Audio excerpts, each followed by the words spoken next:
Assalamualaikum warahmatullahi wabarakatuh. Selamat berjumpa kembali para pecinta demokrasi di bumi lambung Mangkurat. Ada dua peristiwa penting yang terjadi di hari-hari terakhir, khususnya di 10 hari terakhir di bulan suci Ramadan 1442 Hijriah ini. Yang pertama, kita mendengar berita tentang terpaparnya calon gubernur 02 Denny Indrayana oleh COVID-19. Tentu kita mengirimkan doa, mudah-mudahan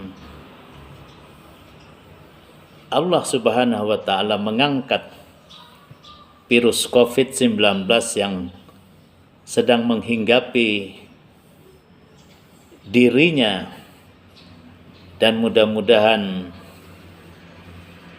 di dalam waktu yang sesingkat-singkatnya pasangan 02 Denny Indrayana dapat beraktivitas kembali di tengah-tengah masyarakat menjelang pemungutan suara ulang 9 Juni 2021. Yang kedua, di tengah melakukan isolasi mandiri, Denny Indrayana juga menyampaikan curhat kepada Presiden Republik Indonesia melalui surat terbuka. Dia menyampaikan kegundahannya, menyampaikan kecemasannya tentang maraknya praktek politik uang menjelang pemungutan suara ulang. Pemirsa yang berbahagia, tentu kita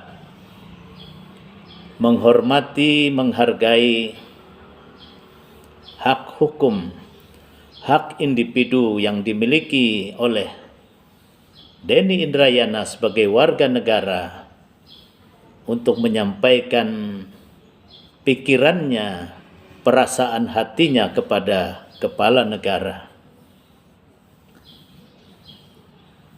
Sebagai warga negara yang baik, tentu kita menghormati hak pribadi ini. Dan ini merupakan sebuah peristiwa yang sangat menarik dan bersejarah, karena baru pertama kali ini seorang calon gubernur menyampaikan curahan hatinya kepada Presiden Republik Indonesia.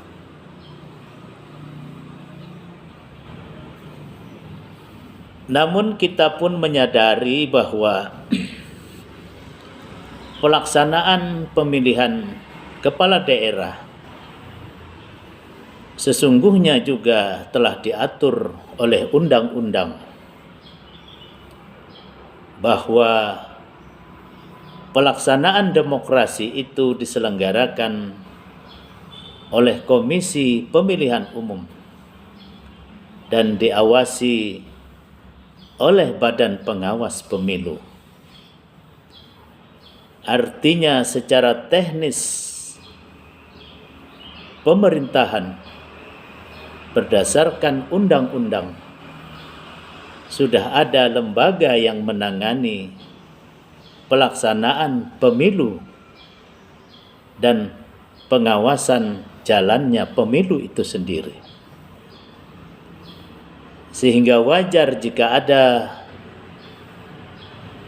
masyarakat juga yang bertanya, kenapa pasangan 02 harus mengirim surat kepada Presiden? terlepas dari pro dan kontra dengan munculnya surat terbuka dari 02 kepada Presiden Republik Indonesia, kita mencoba melihat realitas yang ada di tengah masyarakat pada saat ini. Sebuah penelitian telah menunjukkan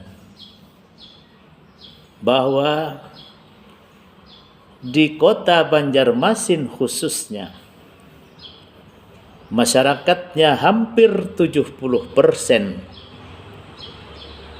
menerima dan welcome terhadap perilaku politik uang di dalam pemilihan umum, baik pemilihan legislatif maupun pemilihan kepala daerah. Artinya, di tengah masyarakat telah tumbuh dan berkembang perilaku yang sangat longgar terhadap perilaku politik uang ini. Ada budaya yang cukup mengakar kuat, yang tentunya ini menjadi PR bersama dari seluruh elemen masyarakat yang ingin mewujudkan demokrasi yang sehat dan bertanggung jawab.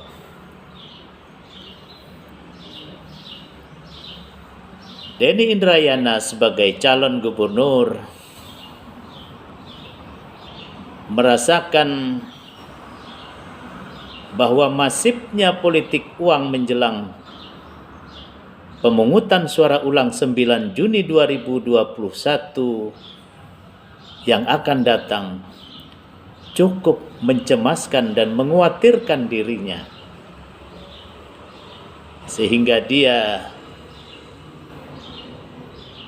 mengambil jalan terakhir yang menurutnya jalan ini barangkali bisa memberikan solusi yang adil untuk melihat sebuah kontestasi yang jujur, transparan dan terbuka di dalam pemilihan kepala daerah.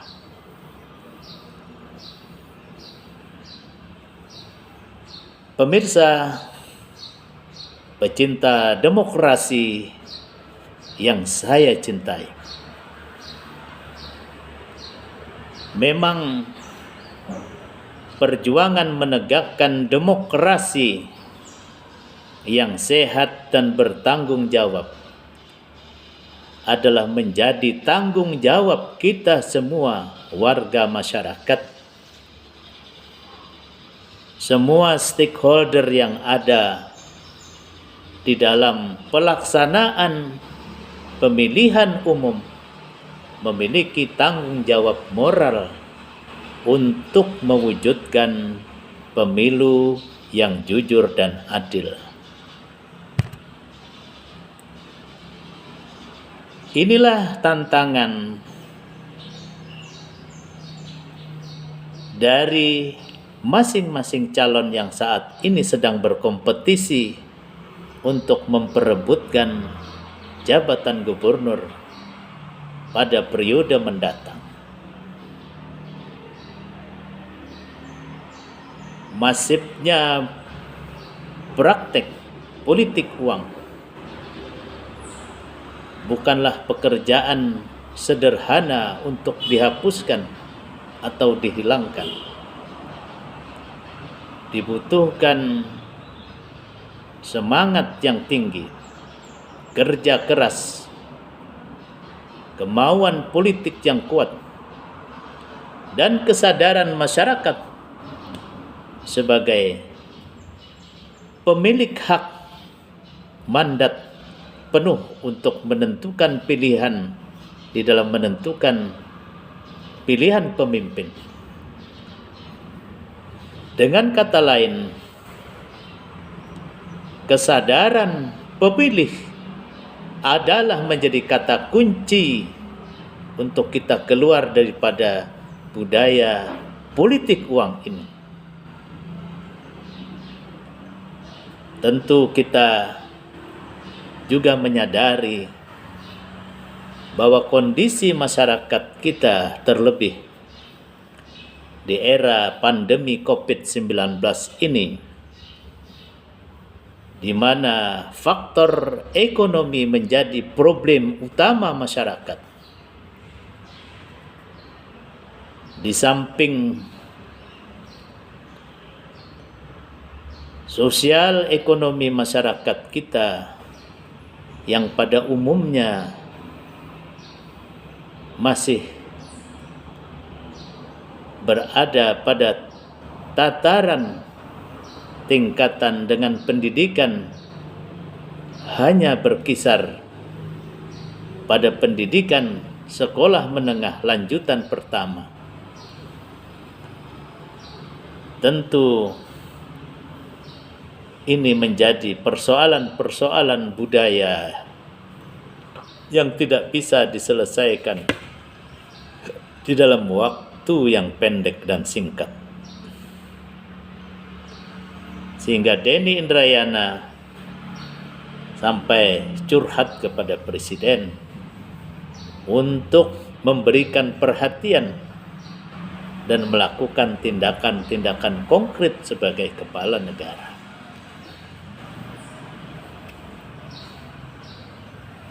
Nah, kita sebagai masyarakat hanya berharap mudah-mudahan PSU 9 Juni ini berjalan dengan tertib, dengan aman, dengan damai, dan dapat melahirkan pemimpin yang amanah, pemimpin yang berkomitmen untuk memajukan benua, mensejahterakan masyarakat di benua, dan menciptakan rasa keadilan di tengah masyarakat. Fahmi Amrusi, Rumah Banjar, melaporkan. Assalamualaikum warahmatullahi wabarakatuh.